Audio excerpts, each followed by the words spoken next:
तत्सवितुर्वरेण्यं भर्गो देवस्य धीमहि धियो यो नः प्रचोदयात्।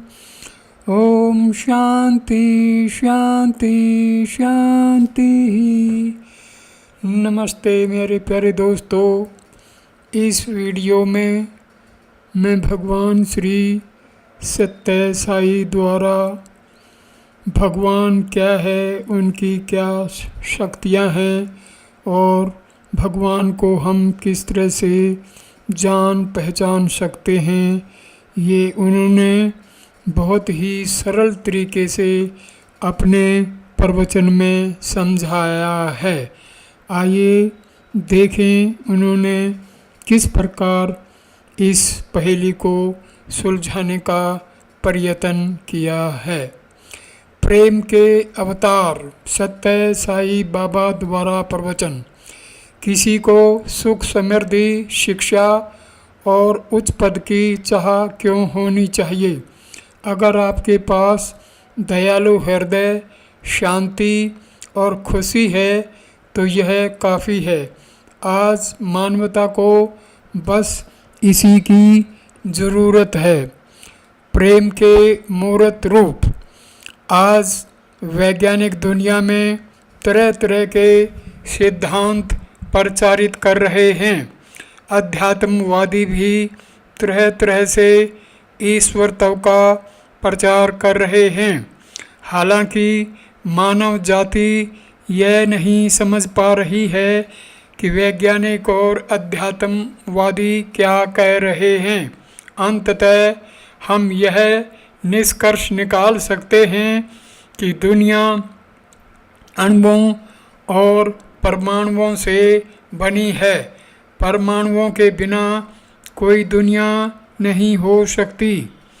हमारे वेंकटरमन के SSIHL के पूर्व कुलपति ने अपने भाषण में 2 सवाल उठाए। ईश्वर कौन है? ईश्वर कहाँ है? ईश्वर परमाणुओं के रूप में हर जगह है। इन सवालों का यही सही जवाब है। ब्रह्मांड परमाणुओं का एक संयोजन है। वेदांती वैदिक विद्वान कहते हैं, अणोरणीयाम महतो मह्याम ब्रह्म सूक्ष्मतम से भी सूक्ष्म और विशालतम से भी विशाल है। परमाणुओं के एक साथ आने से ही हम इस दुनिया में 5 तत्व, मनुष्य, विभिन्न वस्तुएं और गतिविधियां पाते हैं। परमाणु सर्वव्यापी हैं। दुनिया परमाणुओं से बनी है और कुछ नहीं। लोग, पक्षी और जानवर, भोजन, पानी, महल, प्रकाश सब कुछ परमाणुओं से बना है। ब्रह्म का कोई विशिष्ट रूप नहीं है। ब्रह्म सूक्ष्मतम से भी सूक्ष्म है, विशालतम से भी विशाल है। वह शाश्वत साक्षी है और परमाणुओं के रूप में पूरे ब्रह्मांड में व्याप्त है। मनुष्य में सभी शक्तियाँ निहित हैं। ऐसी कोई शक्ति नहीं जो उसमें न हो। उसमें प्रकाश तरंगें और विद्युत तरंगें विद्यमान हैं। चुंबकीय शक्ति सबसे महान है। यह मनुष्य में सिर से पैर तक विद्यमान है। यही उसके आकर्षण का कारण है। राम और कृष्ण जैसे सभी दिव्य अवतार चुंबकीय शक्ति के ही साक्षात रूप हैं। भगवान ने मनुष्य का वेश क्यों धारण किया? कुछ लोग कहते हैं कि भगवान का कोई आकार नहीं है और कुछ अन्य लोग तर्क देते हैं कि भगवान का अनंत रूप है। सच तो यह है कि इनमें से कोई भी वर्णन सही नहीं है।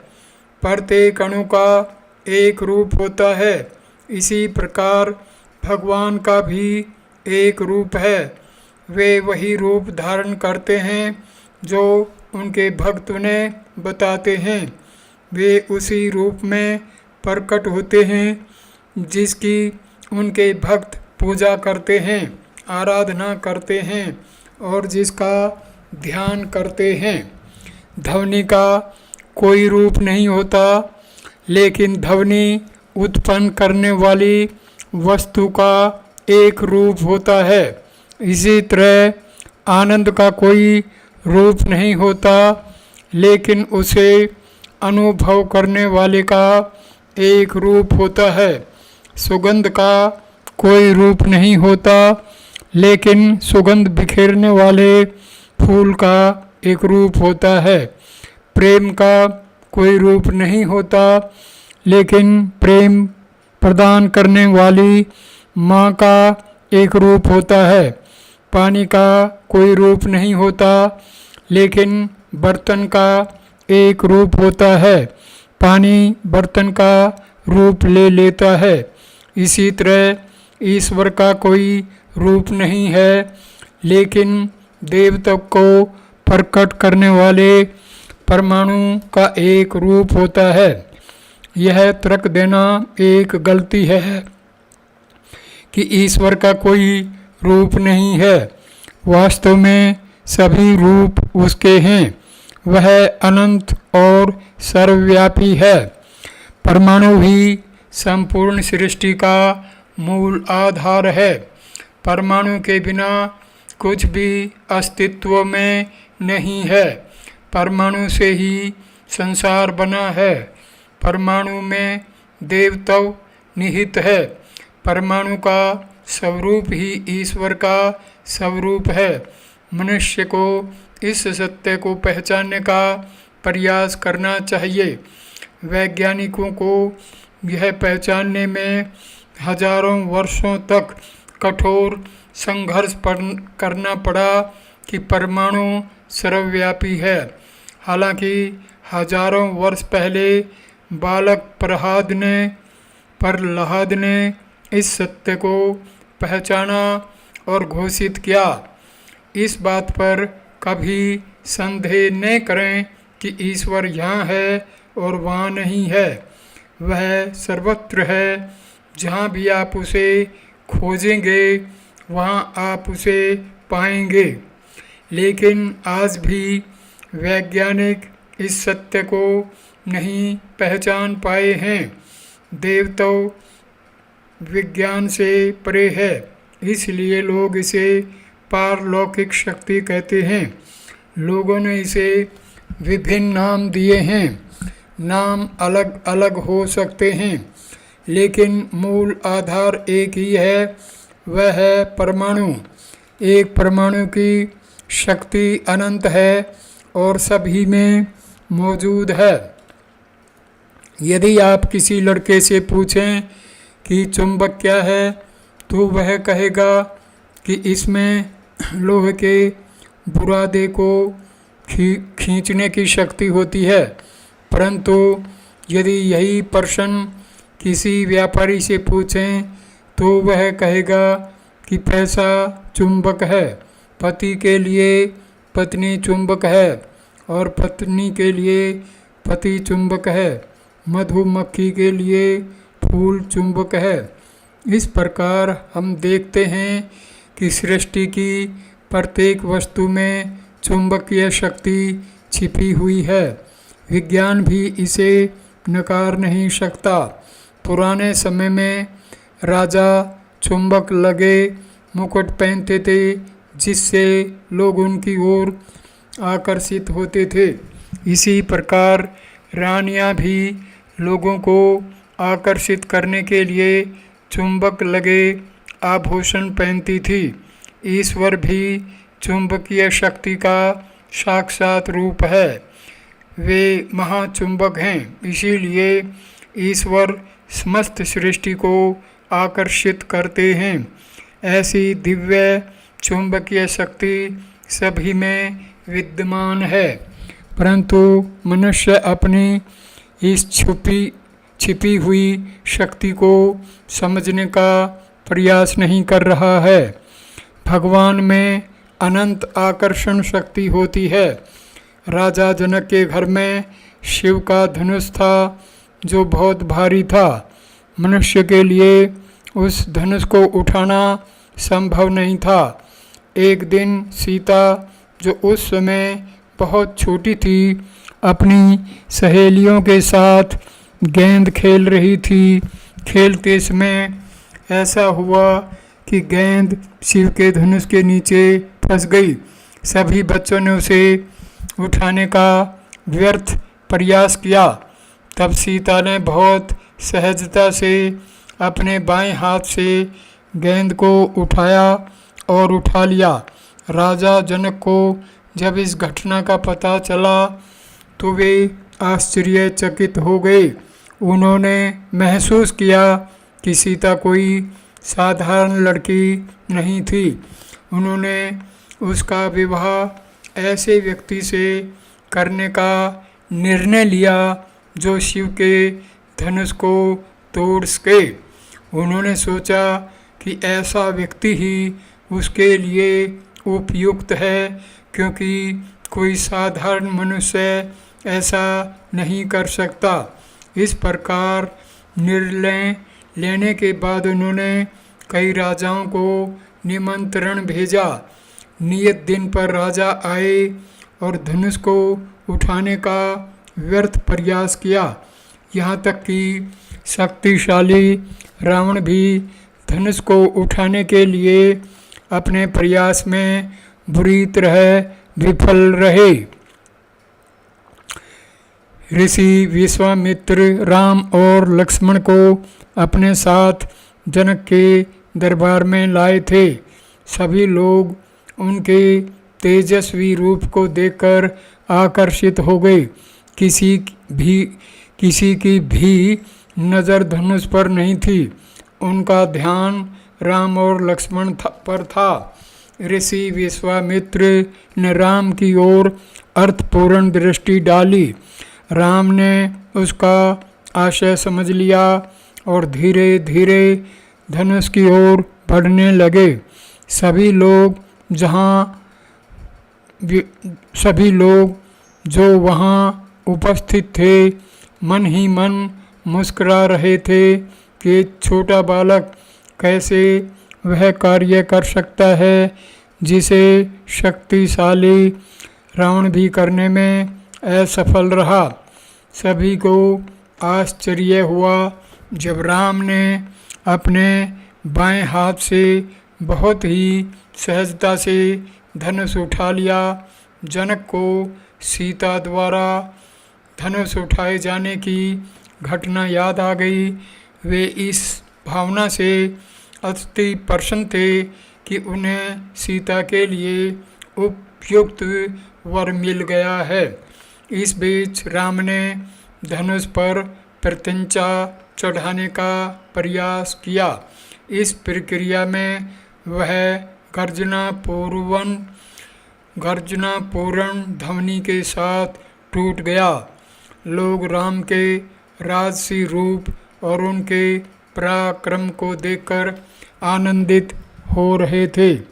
उन्होंने सीता के सौभाग्य की प्रशंसा की। वे खुश थे कि सीता ने एक ऐसे व्यक्ति का हाथ जीता जो गुणवान, शक्तिशाली और सुंदर था। यह प्रसंग दर्शाता है कि सीता और राम में चुंबकीय शक्ति पूर्ण मात्रा में थी। पूर्णमिदं वह संपूर्ण है और यह संपूर्ण है आदि। राम चुंबकीय शक्ति के अवतार थे, वैसे ही सीता भी थी। सीता प्रकृति का प्रतिनिधित्व करती हैं और राम परमात्मा हैं। वे एक दूसरे के लिए बने हैं। दिव्यता को उसकी असीम आकर्षण शक्ति से पहचाना जा सकता है। ऐसी शक्ति हर किसी में मौजूद है, लेकिन मनुष्य अपनी अंतर्निहित शक्ति को पहचानने का कोई प्रयास नहीं कर रहा है। वह अपनी शारीरिक शक्ति के बल पर ही आत्म प्रशंसा में लगा रहता है। मनुष्य को सुख समृद्धि की आवश्यकता नहीं है। शांति और प्रसन्नता ही मनुष्य की असली ताकत है। हर व्यक्ति में दिव्य चुंबकीय शक्तियाँ छुपी हुई हैं। मनुष्य ऊष्मा ऊर्जा, विद्युत ऊर्जा, लेजर शक्ति आदि का भंडार है। मानव शरीर बिजली के एक छोटे जनरेटर की तरह है। हृदय एक टेलीविज़न सेट की तरह है और मन एक ऐसे कैमरे की तरह है। दुनिया में ऐसी कोई शक्ति नहीं है जो मनुष्य में छिपी न हो।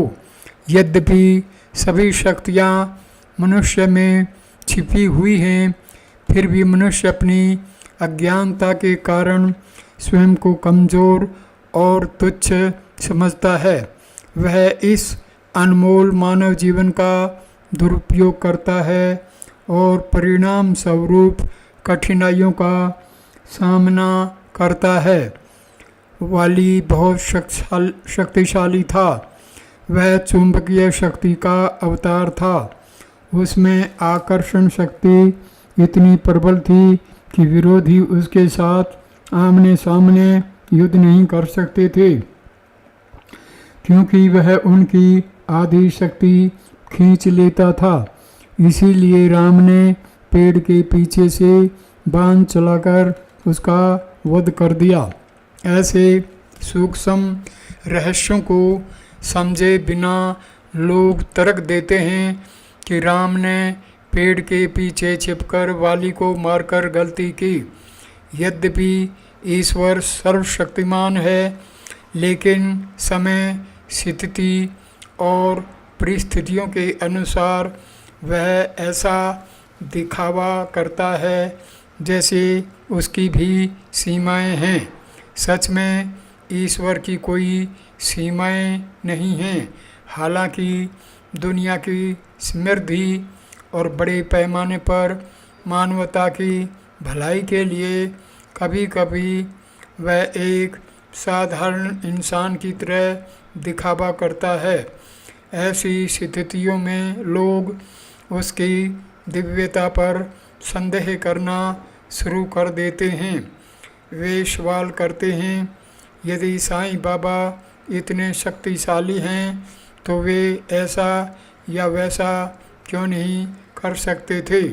हालांकि ईश्वर स्थिति और परिस्थितियों के अनुसार कार्य करता है। केवल वही जानता है कि कब क्या करना है। केवल ईश्वर में ही अपनी योजना के अनुसार स्थिति को बदलने की शक्ति और अक्षमता है। वह वही करता है जो उस समय के लिए सही होता है। राम, लक्ष्मण, भरत और शत्रुघ्न का विवाह एक साथ हुआ था। जैसा कि आप जानते हैं, विवाह के दिन वर और वधू एक दूसरे को वरमाला पहनाते हैं। अन्य वधुओं द्वारा अपने अपने दुल्हों को वरमाला पहनाने से पहले सीता को राम को वरमाला पहनानी थी। सीता छोटे कद की होने के कारण राम को वरमाला नहीं पहना सकती थी, जो कि अजानुबाहु लंबा व्यक्तित्व थे। राम से अपेक्षा की जाती थी कि वे सीता के सामने अपना सिर झुकाएं ताकि वह उन्हें वरमाला पहना सकें। हालांकि उन्होंने ऐसा नहीं किया। कहीं ऐसा न हो कि लोग कहें कि वीर और धार्मिक राम ने एक स्त्री के सामने अपना सिर झुका दिया। राम को वरमाला पहनाने में असमर्थ सीता ने बहुत देर तक माला अपने हाथ में रखी। दर्शक आश्चर्यचकित थे और बिना पलक झपकाए प्रक्रिया को देख रहे थे। राम के इस कृत्य में एक रहस्य है। सांसारिक दृष्टि से राम ने तब तक सीता को नहीं देखा था। मंगलसूत्र बांधने के बाद ही सीता उनकी पत्नी बनती और उन्हें देखने का अधिकार होता। किसी पुरुष के लिए अविवाहित स्त्री की ओर देखना उचित नहीं है। यही राम का धर्म था। उन्होंने अपने लिए यह प्रतिबंध निर्धारित किया था। लक्ष्मण आदि शेष के अवतार थे जो धरती माता को अपने फन पर धारण करते हैं। राम ने लक्ष्मण की ओर ऐसे देखा मानो कह रहे हों, देखो तुम धरती का वह हिस्सा क्यों नहीं उठाते जहाँ सीता खड़ी हैं, ताकि वह मुझे माला पहना सकें। तब लक्ष्मण ने राम को संकेत दिया कि किसी विशेष अक्षेत्र को ऊपर उठाना संभव नहीं है। अगर वह धरती के उस हिस्से को ऊपर उठाने की कोशिश करते हैं जहाँ सीता खड़ी हैं, तो एक साथ राम भी ऊपर उठ जाएंगे और साथ ही दूसरे भी।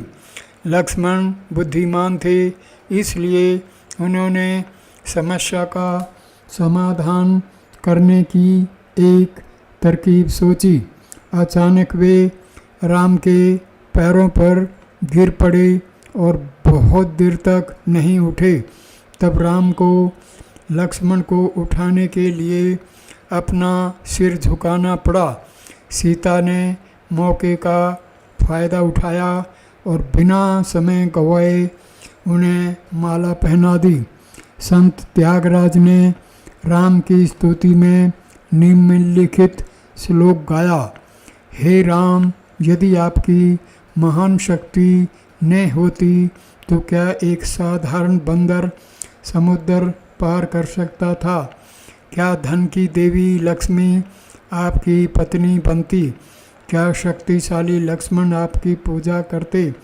क्या बुद्धिमान भरत आपको अपना प्रणाम करते? इसमें कोई संदेह नहीं है कि आपकी शक्ति अद्वितीय है। आज लोग रामायण, महाभारत और भागवत तो पढ़ते हैं, लेकिन उनमें निहित सूक्ष्म निहितार्थ को पहचानने में असफल रहते हैं। जहाँ दिव्यता है वहाँ आकर्षण शक्ति है। जहाँ विभिन्न देशों के लोग एकत्रित हुए हैं, आपको किसी ने यहाँ नहीं बुलाया, न किसी ने आपको निमंत्रण भेजा। भगवान के नाम और रूप ने आपको यहाँ आकर्षित किया है। इस आकर्षण की दिव्य शक्ति को पहचानने का कोई प्रयास नहीं कर रहा है। आकर्षण की दिव्य शक्ति का वर्णन नहीं किया जा सकता। यह किसी भी चीज़ को आकर्षित कर सकती है। हालांकि भगवान इस शक्ति का सीमित रूप से उपयोग करते हैं। भगवान के पास अनंत शक्ति है, लेकिन वे कुछ सीमाओं का पालन करते हैं जो उन्होंने अपने लिए निर्धारित की हैं। प्रत्येक मनुष्य में यह दिव्य शक्ति निहित है। इसीलिए वेद घोषणा करते हैं, ईश्वर सर्वम भूतानाम, ईश्वर सभी प्राणियों में निहित है। ईशावास्यम इदम जगत, पूरा ब्रह्मांड ईश्वर द्वारा व्याप्त है। संसार में जो कुछ भी तुम देखते हो, सुनते हो और अनुभव करते हो, वह सब अणुओं का प्रतिबिंब, प्रतिक्रिया और प्रतिध्वनि मात्र है। सबसे पहले तुम्हें अणुओं का सिद्धांत समझना चाहिए। लोग अनेक प्रकार की साधनाएं करते हैं, लेकिन उनसे ईश्वर की प्राप्ति नहीं हो सकती। आज मनुष्य सत्य को जानने में असमर्थ है, क्योंकि उसे उचित मार्ग दिखाने वाला कोई नहीं है। इनमें से कोई भी साधना ईश्वर प्राप्ति में सहायक नहीं होगी। तुम ईश्वर को कैसे प्राप्त कर सकते हो? जैसे ईश्वर सब पर अपना प्रेम बरसाते हैं, वैसे ही तुम भी अपना प्रेम सब पर बांटो। ईश्वर उन पर कृपा बरसाते हैं जो समता की भावना रखते हैं। तुम भी अपनी प्रेम सब पर बांटो एकता की भावना से, तभी तुम ईश्वर को प्राप्त कर सकते हो। ईश्वर को प्राप्त करने का अर्थ यह नहीं है कि वे तुमसे अलग हैं। वे भीतर से प्रकट होंगे। प्रतिबिंब, प्रतिक्रिया और प्रतिध्वनि बाहर हैं, लेकिन सत्य भीतर है। यही मूल आधार है। कोई भी इसे पहचानने का प्रयास नहीं कर रहा है। कोई भी ईश्वर तत्व को नहीं समझ सकता।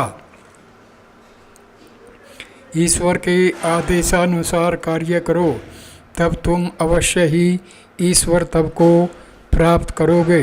तुम किसी अन्य मार्ग से ईश्वर तत्व को प्राप्त नहीं कर सकते। ईश्वर गुणहीन है, उसका एक ही गुण है और वह है प्रेम। यही जीवन है। प्रेम ही एकमात्र ऐसा रिश्ता है जो आपके और उसके बीच में है।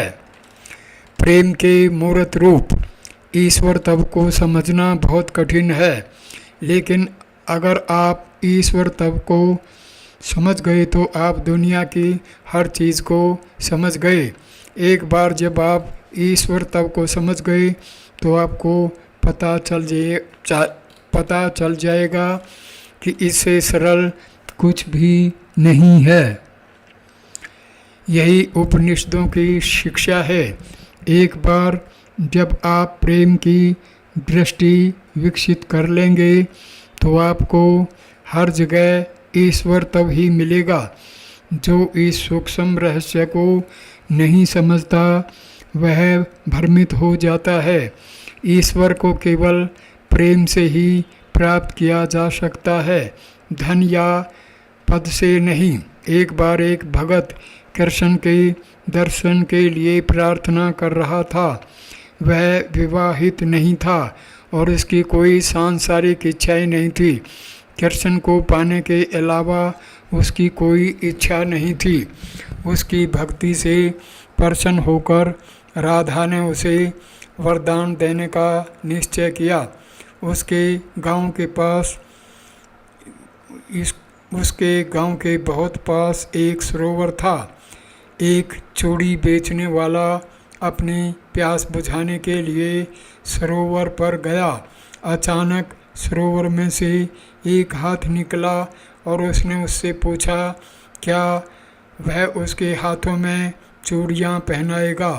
उसने अपना चेहरा नहीं दिखाया, केवल उसका हाथ दिखाई दिया। यह देखकर चूड़ी बेचने वाले को आश्चर्य हुआ। उसके कहने पर उसने उसके हाथों में चूड़ियाँ पहना दी। तब उसने पूछा कि चूड़ियों की कीमत क्या है। उसने उत्तर दिया, माँ ज़्यादा नहीं, केवल 2 रुपये। तब उसने कहा, गांव में मेरे घर जाओ और मालिक से पैसे मांगो। मैंने कमरे में खिड़की के पीछे एक छोटे से बाड़े में पैसे रखे हैं। उसके कहे अनुसार चूड़ी बेचने वाला घर गया और मालिक से बोला, आपकी बेटी ने सरोवर पर मुझसे कुछ चूड़ियाँ खरीदी हैं। उसने मुझे तुमसे पैसे लेने के लिए कहा। उसने यह भी कहा है कि मैं तुम्हारे कमरे में खिड़की के पीछे छोटे से घेरे से पैसे ले सकता हूँ। यह सुनकर मालिक हैरान हो गया। उसने कहा, जब मैं शादीशुदा ही नहीं हूँ तो मुझे बेटी कैसे हो सकती है। इसके अलावा मेरे घर में ऐसा कोई घेरा या खिड़की नहीं है। किसी ने तुम्हें गुमराह किया है। हालांकि चूड़ी विक्रेता के आग्रह पर वह यह देखने के लिए अंदर गया कि क्या पैसे हैं। उसे बहुत आश्चर्य हुआ। उसने एक खिड़की देखी और उसके पीछे कमरे में एक छोटा सा घेरा था। जब उसने अपना हाथ घेरे में डाला तो उसे आवश्यक राशि मिल गई। उसने पैसे चूड़ी विक्रेता को दे दिए और प्रार्थना की, कृपया मुझे अपने साथ ले चलो और मुझे वह महिला दिखाओ जिसने तुम्हें यहाँ भेजा है। उसने महसूस किया कि वह महिला और कोई नहीं बल्कि राधा थी। उसका नाम जपते हुए वह चूड़ी विक्रेता के पीछे चला गया। जब वे झील के पास पहुँचे तो एक अलौकिक आवाज़ ने चूड़ी विक्रेता से पूछा, बेटा क्या तुम्हें पैसे मिल गए? उसने उत्तर दिया, माँ मैंने धन प्राप्त कर लिया है और घर के मालिक को भी अपने साथ ले आया हूँ। कृपया उसे अपने दर्शन प्रदान करें। लेकिन उसने कहा कि वह कृष्ण के अलावा किसी और को अपना चेहरा नहीं दिखाना चाहती। उस दिन से भक्त लगातार राधा का नाम जपते हुए झील के पास रहने लगा। अंततः उसे राधा और कृष्ण के दर्शन हुए। एक सच्चा भक्त वह है जो भगवान को प्राप्त करने तक अपना संकल्प नहीं छोड़ता। जो संकल्प करना चाहिए उसे तब तक थामे रहो जब तक कि तुम सफल न हो जाओ। जो चाहना चाहिए उसे चाहो, उसे तब तक थामे रहो जब तक कि तुम्हारी इच्छा पूरी न हो जाए। जो मांगना चाहिए उसे मांगो, उसे तब तक मत छोड़ो जब तक कि वह तुम्हें न मिल जाए। जो सोचना चाहिए उसे सोचो, उसे तब तक थामे रहो जब तक कि तुम सफल न हो जाओ। हृदय को नम करके प्रभु को तुम्हारी इच्छाओं के आगे झुकना चाहिए या अपने आप को भूलकर तुम्हें उनसे पूरे हृदय से मांगना चाहिए। दृढ़ रहो और कभी भी टिप मत दो, क्योंकि यह एक भक्त का गुण है कि वह अपने संकल्प को छोड़कर कभी पीछे नहीं हटता। ऐसे दृढ़ निश्चय से ही वे राधा और कृष्ण के दर्शन कर सके और अपने जीवन को पवित्र कर सके। यद्यपि भगवान सर्वत्र विद्यमान है, फिर भी प्रार्थना की तीव्रता के अनुसार वे भक्तों को दर्शन देते हैं। वे स्वयं को इतना सस्ता नहीं बना सकते कि जब कोई उन्हें बुलाए तो प्रकट हो जाए। वे पूछेंगे कि क्या यह आवश्यक है या नहीं। वे निम्नलिखित प्रश्न पूछेंगे, कहाँ, क्यों, क्या, कैसे, कब। जब वे उत्तरों से संतुष्ट हो जाते हैं तभी वे उत्तर देते हैं। वे समय, स्थिति और परिस्थितियों के अनुसार कार्य करते हैं। ईश्वर को जानने के लिए आवश्यक सभी शक्तियाँ मनुष्य में निहित हैं। मनुष्य अत्यंत शक्तिशाली है और पवित्र है। दृढ़ निश्चय और अटूट विश्वास के साथ वह कोई भी कार्य पूरा कर सकता है। मनुष्य ने लाखों मील की यात्रा करके चांद पर पहुंच गया है, लेकिन वह अपने भीतर की यात्रा का 1 इंच भी नहीं कर पाया है। आज लोग भौतिक संपदा प्राप्त करने के लिए बहुत प्रयास करते हैं, लेकिन वे 1 मिनट के लिए भी ईश्वर का चिंतन नहीं करते। एक बार स्वामी विवेकानंद ने श्री रामकृष्ण से पूछा, स्वामी जी आप कहते हैं कि आप ईश्वर को देख सकते हैं, ऐसा कैसे है कि हम उन्हें नहीं देख पाते?